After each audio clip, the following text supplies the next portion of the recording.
Hello students, how are you? Welcome back Mehta school digital classes.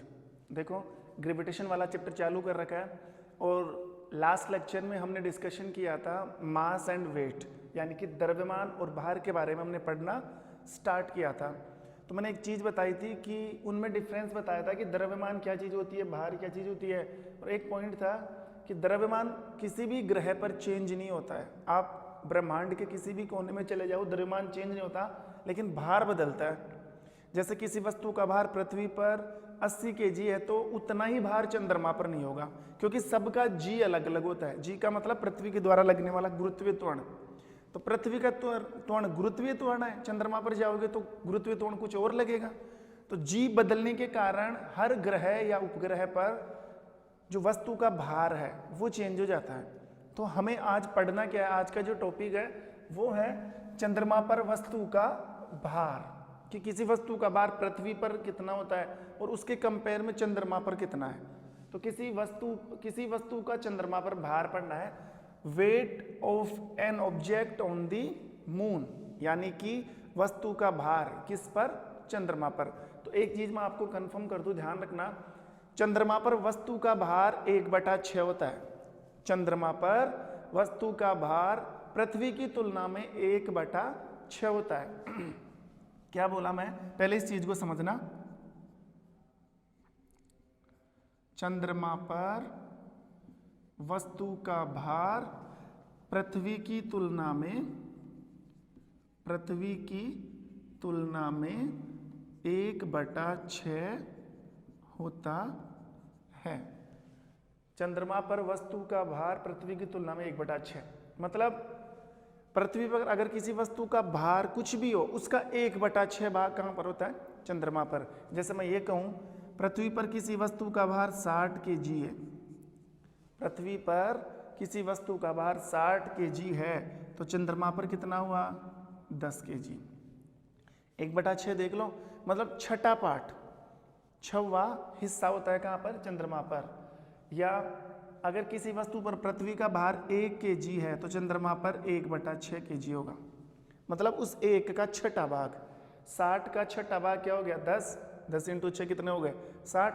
अगर कोई वस्तु पृथ्वी पर 60 किलो की है तो चंद्रमा पर कितने किलो की होगी? 10 किलो की होगी। कोई वस्तु पृथ्वी पर 600 kg की है तो चंद्रमा पर 100 kg की होगी। इतना फर्क आ जाता है, देख लो। आपको तो ये ध्यान रखना है, चंद्रमा पर वस्तु का भार पृथ्वी की तुलना में 1/6 होता है। 1/6 भाग होता है, आधा भी नहीं, 1/3 भी नहीं, 1/4 भी नहीं, 1/6। बहुत कम हो गया, ठीक है?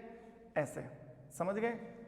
अब देखो, हमें क्या करना है, इसको प्रूव करना है कि कैसे चंद्रमा पर वस्तु का भार पृथ्वी की तुलना में 1/6। वही चीज मैं सिखाने जा रहा हूं आज, वही कैलकुलेट करने वाले हम। देखो,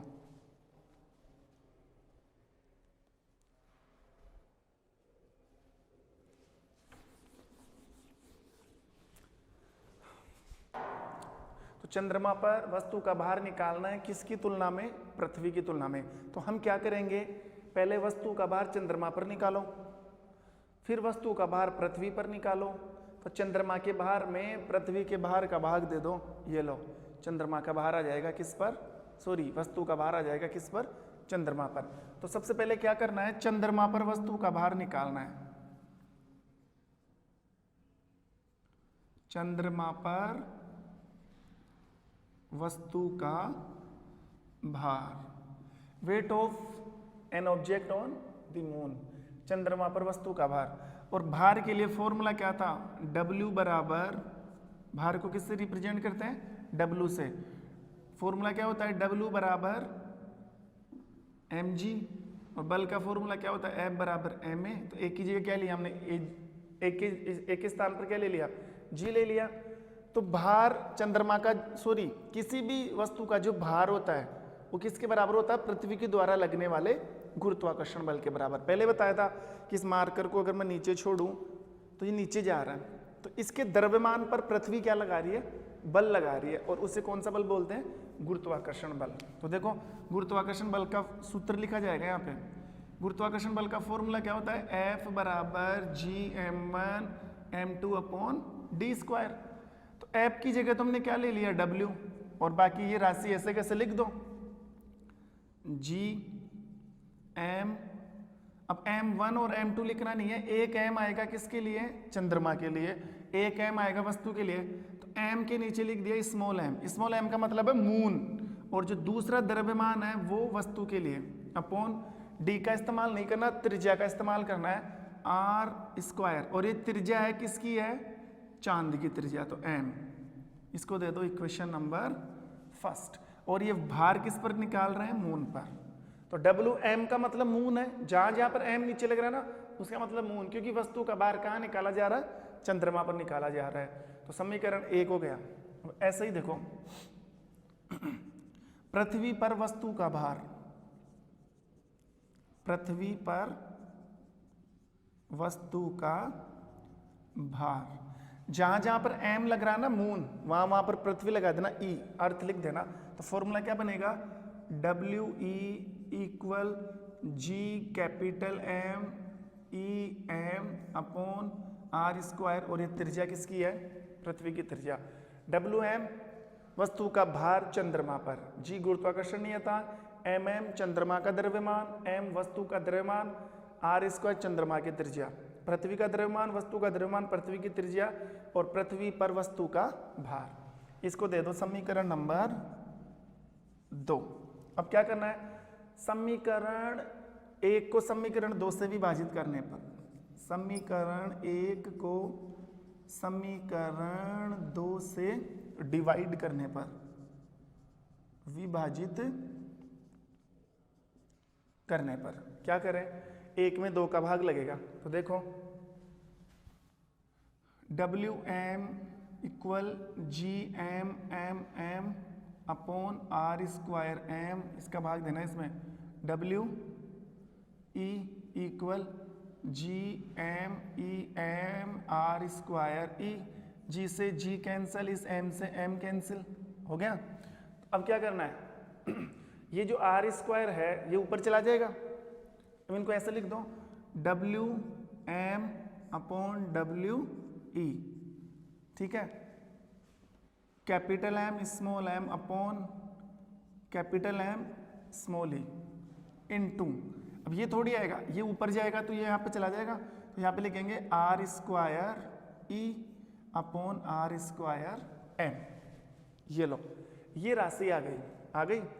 अब ध्यान देना एक बार, ये क्या है, पृथ्वी का द्रव्यमान, और ध्यान रखना पृथ्वी का द्रव्यमान चंद्रमा के द्रव्यमान से 100 गुना ज्यादा होता है। पृथ्वी का द्रव्यमान चंद्रमा के द्रव्यमान से 100 गुना ज्यादा होता है। ये चंद्रमा का द्रव्यमान, जितना भी चंद्रमा का द्रव्यमान होगा ना उससे 100 गुना ज्यादा होता है किसका द्रव्यमान, पृथ्वी का द्रव्यमान। और ये क्या है, पृथ्वी की त्रिज्या, पृथ्वी की त्रिज्या। तो पृथ्वी की त्रिज्या चंद्रमा की त्रिज्या से 4 गुना ज्यादा होती है, चंद्रमा की त्रिज्या से 4 गुना ज्यादा होती है। तो ME और RE का मान यहां से डाल दो, देखो WM upon WE equal capital M small m, ME की वैल्यू ये डालो 100 mm इंटू RE², RE कितना है 4 RM स्क्वायर, नीचे r²M। ये लो, अब ध्यान देना r²M से r²M कट गया, इस M से ये M कट गया, तो क्या बचा WM अपॉन WE, इधर तो क्या बचा 1/100 इंटू 4 स्क्वायर लग रहा है तो कितना हो गया 16 अपॉन 1, तो यहाँ पे क्या आया WM WE 16/100। अभी जो 16/100 है ना ये 1/6 के समक्ष होता है। 16/6 कितना होता है, मतलब जब 16 में भाग दोगे आप 100 का, तो मतलब ये जो राशि आ रही है ना 100/16, इसको हम क्या मान सकते हैं 1/6 के आसपास, ये 1/6 के आसपास ऐसे, तो इसको हम ऐसे लिख सकते हैं आंसर क्या आया, WM WE अपॉन 16/100। इसको हम ऐसे लिख सकते हैं WM WE ये किसके बराबर आ रहा है, 1/6 के, 1/6 के। 16/100 को 1/6 मान सकते हैं। तो अब देखो ये इसको वज्र गुणा करके देखें हम, तो ये WE किधर चला जाएगा, इधर। तो WM क्या आया, 1/6 इंटू WE। WE को इधर ले गए, पृथ्वी के द्रव्यमान को, तो ये क्या आ गया, WM बराबर WE अपॉन 6। अब आप देख सकते हो चंद्रमा पर वस्तु का द्रव्यमान पृथ्वी के द्रव्यमान का 1/6 भाग होता है। यही तो हम प्रूव कर रहे थे। रिजल्ट क्या निकाला हमने, रिजल्ट जो आया हमारा वो यही आया, WM यानी कि वस्तु का भार चंद्रमा पर पृथ्वी पर वस्तु के भार के कितना होता है, 1/6 होता है। किसी वस्तु का चंद्रमा पर भार पृथ्वी पर भार का कितना होता है, 1/6। यानी कि अगर किसी वस्तु का भार पृथ्वी पर कुछ भी हो, उसका भार चंद्रमा पर कितना हो जाता है, 1/6। एक क्वेश्चन करवाऊं मैं यहाँ से। क्वेश्चन ये है कि किसी वस्तु का पृथ्वी पर भार कितना है, ऐसे मान लो 80 kg है, तो चंद्रमा पर भार कितना है, तो WE का मान डाल दो यहाँ पे, WM 80/6 काट लो, कितना आ रहा है, 40/3। WM 1, 40 को 3 से डिवाइड करो, 3 एकम 3, यहाँ पे कितना है 10, 3 3 9 पॉइंट कुछ आएगा 19.10 19.9 के आस 19.3 के आस सॉरी 3 एकम 3 1 10 3 3 9 13.3 के आसपास, कितना आएगा 13.3 के आसपास। अगर किसी वस्तु का पृथ्वी पर भार कितना है, 80 kg, तो उस वस्तु का भार चंद्रमा पर कितना होगा, 13.3 kg, 1/6 हो जाता है। आप तो इतना सा ध्यान रखना, किसी वस्तु का भार चंद्रमा पर उसी वस्तु के पृथ्वी पर जो भार का कितना हो जाता है, 1/6। समझ में आ रही बात। किसी वस्तु का भार अगर पृथ्वी पर 80 kg है, तो चंद्रमा पर उसी वस्तु का भार कितना हो गया, 13.3। जो भी पृथ्वी का भार होगा ना, उसमें 6 का भाग दे दो, किस पर भार आ जाएगा, चंद्रमा पर भार आ जाएगा। तो ऐसे हम क्या कर सकते हैं, किसी भी वस्तु का भार चंद्रमा पर ज्ञात कर सकते हैं। समझ में आ गया। कुछ नहीं करना, चंद्रमा पर वस्तु का भार का फॉर्मूला डालो, पृथ्वी पर वस्तु का भार का फॉर्मूला डालो, उसको डिवाइड करो, जो कटता है काट दो, ये राशि आती है ऊपर चली जाती है। तो m ही क्या है, m ही है पृथ्वी का द्रव्यमान। पृथ्वी का द्रव्यमान चंद्रमा से 100 गुना ज्यादा होता है। पृथ्वी की त्रिज्या चंद्रमा से 4 गुना ज्यादा होती है, तो उनके मान डाल दिए, जो कट रहा है काटो, काट पीट के आंसर आया 16/100। तो 16/100 किसके समक्ष होता है, 1/6 के। तो ऐसे करके हमने जब आंसर निकाला, तो किसी वस्तु का चंद्रमा पर भार पृथ्वी के भार का कितना होता है, 1/6 होता है। ऐसे हमने ये कंप्लीट कर लिया।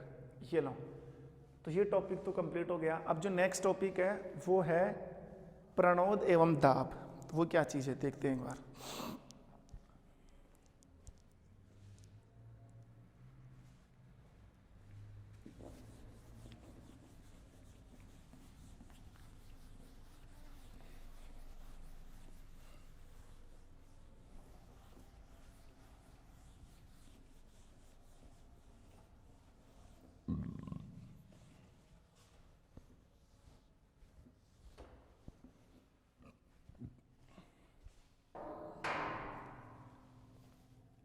नेक्स्ट टॉपिक है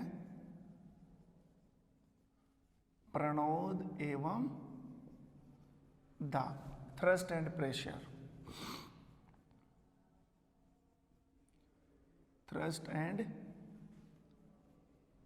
प्रेशर। देखो बात एक ही है, जो प्रणोद है वो भी एक तरीके का क्या होता है, दाब ही होता है, लेकिन थोड़ा सा फर्क है, बिल्कुल रेयरली डिफरेंस इनके अंदर। क्या डिफरेंस है, ध्यान देना। सबसे पहले पढ़े हम प्रणोद को। सबसे पहले किसको पढ़े, प्रणोद। थ्रस्ट।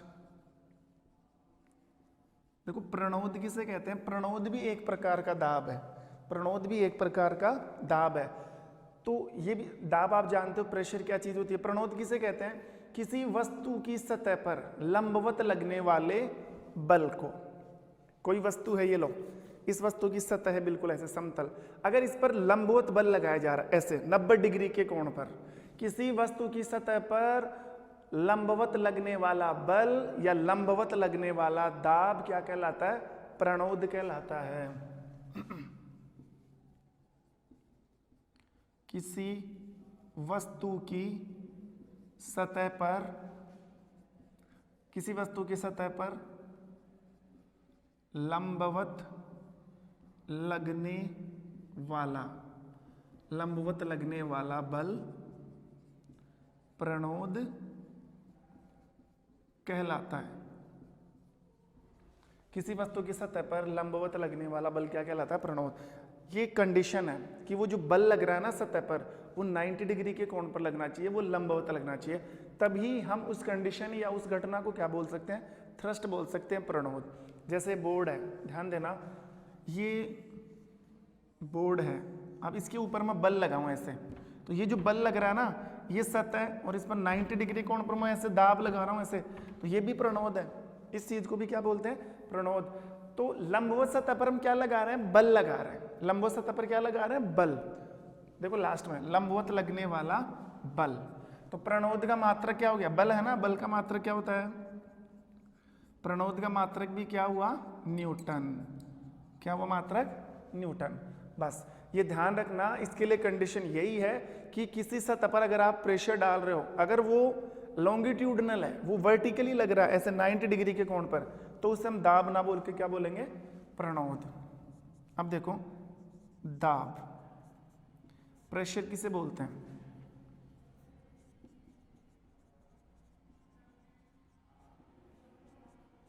दाब किसे कहते हैं? किसी वस्तु के एकांक क्षेत्रफल पर, किसी वस्तु के एकांक क्षेत्रफल पर लगने वाला बल, किसी वस्तु के एकांक क्षेत्रफल पर लगने वाला बल क्या कहलाता है? दाब कहलाता है। बल दाब कहलाता है। किसी वस्तु के एकांक क्षेत्रफल पर लगने वाला बल दाब कहलाता है। एकांक क्षेत्र का मतलब समझना ध्यान से, किसी वस्तु के एकांक क्षेत्रफल, ये यहां पर एक इंपॉर्टेंट पॉइंट है। एकांक का मतलब एक फिक्स एरिया, एक फिक्स एरिया। जैसे मान लो आप दीवार में कील ठोक रहे हो, तो पूरी दीवार में तो कील जाएगी नहीं ना, आपने एक एरिया फिक्स कर लिया कि यहाँ पर कील ठोकनी है, यहाँ पर कील लगा के आप उसको हथौड़ी से ऐसे मार रहे हो, तो एकांक क्षेत्रफल पर बल लग रहा है। एकांक क्षेत्रफल पर बल लग रहा है, एक निश्चित जगह पर, एक निश्चित एरिया पर क्या लगाया जा रहा है? बल लगाया जा रहा है। जैसे मेरी हथेली है और मैं एक निश्चित जगह पर बल लगाऊं ऐसे कि यहाँ पर सिर्फ इसी जगह, और मेरे दर्द सिर्फ इसी जगह पर हो रहा है, मैं यहाँ पर बल लगा रहा हूँ और मेरे सिर्फ इसी जगह दर्द हो रहा है, तो ये एक निश्चित क्षेत्र पर जो बल लगता है ना, एक फिक्स एरिया में जो फोर्स लगाया जाता है, that is called the pressure. उसे हम क्या बोलते हैं? प्रेशर बोलते हैं, उसे दाब कहते हैं। किसी वस्तु के एकांक क्षेत्रफल पर लगने वाला बल क्या कहलाता है? दाब कहलाता है। ठीक है। हालांकि जो दाब है वो भी किसी सतह पर, किसी वस्तु की सतह पर कैसे लगता है? लंबवती लगता है, लेकिन उसमें में एक एरिया फिक्स होता है। समझ गए? इसे बोलते हैं दाब। ठीक है। और दाब का मात्रक क्या होता है? दाब का मात्रक, पहले तो देखो दाब का सूत्र क्या होगा? दाब बराबर बल बटा क्षेत्रफल, बल बटा क्षेत्रफल। यानी कि दाब को तो किससे लिखते हैं? प्रेशर से, ये आ गया F, और क्षेत्रफल को लिखते हैं एरिया से। तो P बराबर F अपॉन A, P बराबर F अपॉन A। ये किसका सूत्र है? ये सूत्र है दाब का, P बराबर F अपॉन A। तो देखो अब इस सूत्र से इसका मात्रक निकल सकता है, इस सूत्र से इसका क्या निकल सकता है? मात्रक। तो दाब का मात्रक क्या होगा? पहले बल का मात्रक लिखो, फिर क्षेत्रफल का मात्रक लिखो, किसका मात्रक आ जाएगा? दाब का। तो देखो P बराबर, बल का मात्रक क्या होता है? न्यूटन, बटा क्षेत्रफल का मात्रक क्या होता है? सूत्र से निकले लंबाई इंटू चौड़ाई, तो लंबाई भी मीटर में आती है, चौड़ाई भी मीटर में आती है, मीटर स्क्वायर। इसका मात्रक क्या होता है? Metre square. तो P बराबर न्यूटन को लिखते हैं N से और इसको मीटर स्क्वायर। न्यूटन बटा मीटर स्क्वायर मात्रक होता है किसका? दाब का। इसको ऐसे भी लिख सकते हो, ऊपर ले जाओगे तो न्यूटन मीटर, ये घात किस में चली जाएगी? माइनस में। और ये जो न्यूटन मीटर स्क्वायर जो राशि आई है ना, ये जो न्यूटन मीटर स्क्वायर राशि है, इसे हम बोलते हैं पास्कल। इसे हम क्या बोलते हैं? पास्कल। और पास्कल को लिखा जाता है पी ए से। किससे लिखा जाता है? पी से ए से। तो बताओ दाब का मात्रक क्या निकला? P A. दाब का मात्रक क्या होता है? P A. ठीक है, तो ये हो गया दाब का मात्रक। अब जो भी टॉपिक इसमें बच रहा है, जब भी नेक्स्ट क्लास होगी, फिलहाल मैं आज का इसका वीडियो इतना ही बनाऊंगा, आगे लंबा वीडियो डाल देंगे। तो ध्यान रखना, नेक्स्ट जो क्लास होगी उसमें हम पढ़ेंगे दाब की भूमिका। दैनिक जीवन में, डेली लाइफ में जो प्रेशर है वो क्या काम कर सकता है, हमारे जीवन में दाब क्या क्या काम करता है। हम सब जानते हैं कि कोई भी काम बिना प्रेशर नहीं हो सकता। वही हम नेक्स्ट क्लास में पढ़ने वाले हैं, दाब की उपयोगिता या दाब की भूमिका। तब तक के लिए thank you, have a nice day.